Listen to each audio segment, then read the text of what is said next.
जय हिंद बच्चों। दरोगा से संबंधित बहुत सारे बच्चों ने लगातार सवाल पूछा है। पहला तो एक सवाल एक एक करके हम बात कर लेते हैं। पहला ये सवाल कि दरोगा की वैकेंसी कब आएगी।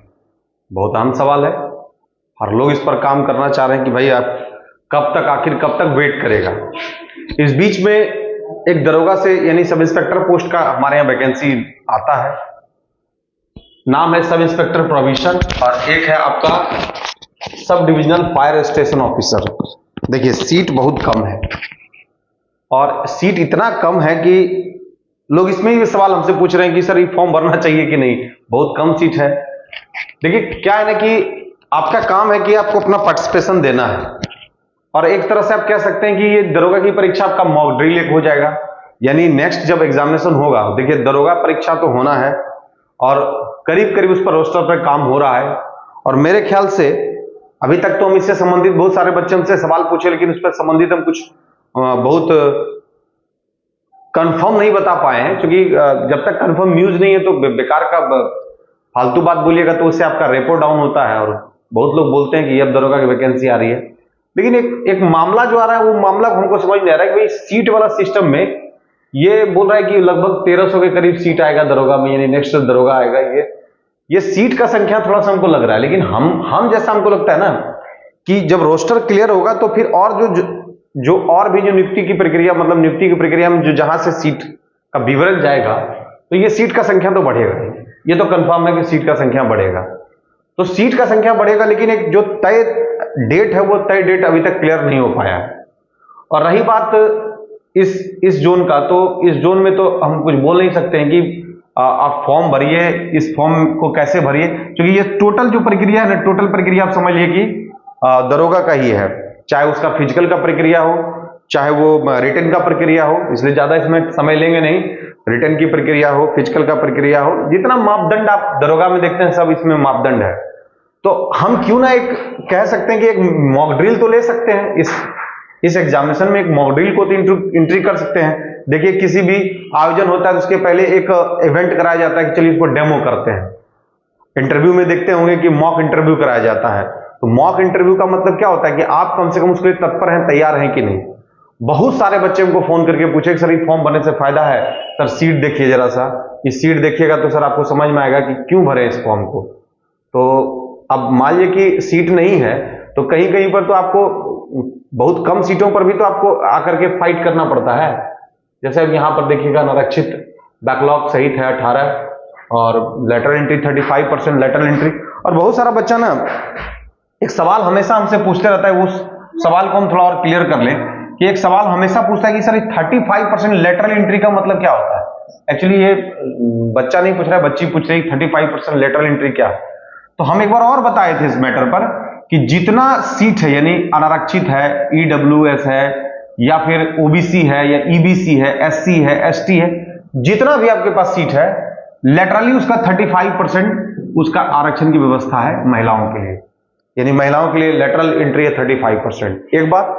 दूसरा एक और यहां पर है कि अगर कहीं पर डिस्क्रिप्शन ओबीसी महिला का रहा तो ओबीसी के लेटरल 35% तो महिलाएं आएगी।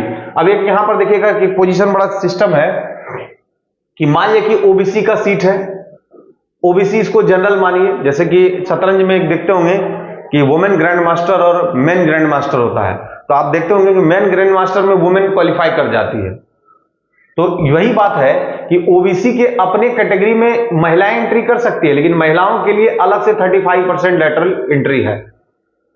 मतलब ओबीसी के अगर जो कटअप गया है उस ओबीसी का कटअप में अगर ये ओबीसी महिलाएं लाती है नंबर तो ओबीसी में चलाती है। इवन तो महिलाएं अगर जनरल के कटअप के बराबर लाती है तो जनरल में चली जाएगी, उसमें कोई दिक्कत नहीं है। तो यहां पर ये बात ध्यान देने वाला बात है कि 35% एक तो ये मिला हुआ है ओबीसी महिला को, लेकिन 3% और अलग से। लेकिन इस वाले काम में ये काम संभव नहीं है। इस वाले काम में जरा आप देख लीजिएगा सीट का संख्या तो आपको काम पता चल जाएगा। इसमें ज्यादा सीट है नहीं, लेकिन है क्या कि आप लोग को मेरा सजेशन है कि आप इस फॉर्म को भरिएगा तो फिर एक है कि मॉक ड्रिल हो जाएगा और आपको लगेगा कि चलिए इतना सीट में से अगर बहुत अच्छा कर पा रहे हैं तो इसका मतलब है कि आपकी तैयारी सही चल रही है और दरोगा और इसका दोनों का सिलेबस तो सेम है, तो आप इसको भरने से क्यों कतरा रहे हैं। बहुत सारा बच्चा हमसे आके सवाल पूछता है कि सर ये फॉर्म भरा जाए कि नहीं। सीट को आपको दिखा दें। सीट में बहुत ज़्यादा सीट नहीं है, लेकिन हम मेरे ख्याल से आपको फॉर्म भरना चाहिए। चूंकि लगातार ये फोन करके पूछ रहा है बच्चा सब कि सर इस फॉर्म को भरा जाए ना, और प्लस बात क्या है ना कि अब इसमें नहीं भरिएगा तो एक आपकी एक उम्मीदवारी होगी। अब फॉर्म तो कम से कम आपको भरना चाहिए और फॉर्म इसका एग्जाम भी देना चाहिए, क्योंकि एकदम सेम सिलेबस है दरोगा वाला। और हो सकता है कि इसके तैयारी के क्रम में तब तक आपका दरोगा का वैकेंसी भी वो मतलब इस क्रम को जारी रखिएगा तो हो सकता है कुछ ना कुछ आप में मूवमेंट आ जाए और दरोगा की तैयारी के लिए आप पूरा तैयार हो जाइएगा। सीट का संख्या आपको थोड़ा दिखा दे, सीट बहुत कम है इसमें। ये तो अनुमंडल अग्निशमन पदाधिकारी जो फायर स्टेशन ऑफिसर का जो है उसमें 53 दिखती है, देख रहे हैं, बैकलॉग सहित दिया है। 35% बैकलॉग में यहाँ दिखाया जा रहा है। अनरिजर्व 18 है, EWS 5 है और SC का सीट 9 है, अनुसूचित जनजाति में 1 है। EBC अत्यंत पिछड़ा वर्ग, ये EBC है 11 और पिछड़ा वर्ग का 7 है। और पिछड़े वर्ग की महिला के लिए 2 है। और फिर लेटरल एंट्री 2% वाला मामला है, तो इसमें तो सीट की संख्या है नहीं, तो 35% लेटरल एंट्री बनने का चांस बनता नहीं है। तो जो भी हो, ये आपके पास सीट की संख्या है। और ये आपका सीट जो है ये आपका मद्य निषेध वाला जो सब इंस्पेक्टर अवर निरीक्षक उसका सीट है। तो कमोबेश आपस में तो 0-0 ही देखना पड़ रहा है। बस एक जगह डाटा हमको दिख रहा है, अनुसूचित जाति यानी SC का 4 सीट और बाकी अत्यंत पिछड़ा वर्ग महिला का भी 0 है, पिछड़ा वर्ग का 4 सीट, बाकी आप देख रहे हैं अनारक्षित में 1 सीट है। तो ये सीट पर आप ध्यान मत दीजिए। बहुत सारे बच्चों का सवाल है कि सर सीट नहीं है, क्या इसको फॉर्म भरने से क्या फायदा होगा, बेकार का फॉर्म भरने का पैसा चला जाएगा। देखिए स्टूडेंट है तो स्टूडेंट तो सब बात सोचता है ना। स्टूडेंट के लिए फॉर्म भरना भी एक टफ टास्क है कि भाई बेमतलब का, लेकिन हम ये बोल रहे हैं कि ठीक एक मॉक ड्रिल आपको मिलेगा। और जो ये पैसा के बारे में आप सोच रहे हैं, हो सकता है कि इसी बहाने आपका जो ये सिलेबस है इसकी कवरेज पर आप अपना काम शुरू कर दें और फिर एक बड़ी वैकेंसी तो आएगी और वो दरोगा की वैकेंसी आएगी। तो हमको लगता है कि रोस्टर जब क्लियर होगा तो कुछ सीटों का एड ऑन हो जाएगा और आएगा। क्योंकि देखिए सूचनाएं दरोगा से संबंधित जब भी दिए तो साफ सुथरा दिए हैं और इस बार भी थोड़ा सा आपको बता रहे हैं कि सीट से घबराइएगा नहीं, सीट बढ़ना चाहिए, बढ़ेगा ही। और दूसरा बात रहा कि इसका डेट कब आएगा, तो डेट अब हमको लगता है क्लोज सिस्टम हो गया, सारा सब प्रक्रियाएं करा ली गई है। अब जो उसमें होता है क्या कि कुछ बजटिंग की व्यवस्था होती है, तो होगा तो उसके बाद आपके समक्ष वो वैकेंसी आ जाएगा और फिर एक बार माहौल दरोगा का तैयार हो जाएगा। और दरोगा का माहौल ही थोड़ा डिफरेंट रहता है, क्योंकि लगातार 1717 से लेकर अब तक लगातार हम वैकेंसी को देख रहे हैं। इसलिए सीजीएल 2 में भी देखे थे, लेकिन सीजीएल 2 में इत्तेफाक ये था, सीट संख्या था ज्यादा। बताइए 8 से 41 सीट था और दौड़ पाया 200 भी लड़का नहीं। वो तो समझिए कि जो जिसका नंबर था बस दौड़ गया, फिजिकल क्वालिफाई कर गया था, हो गया था।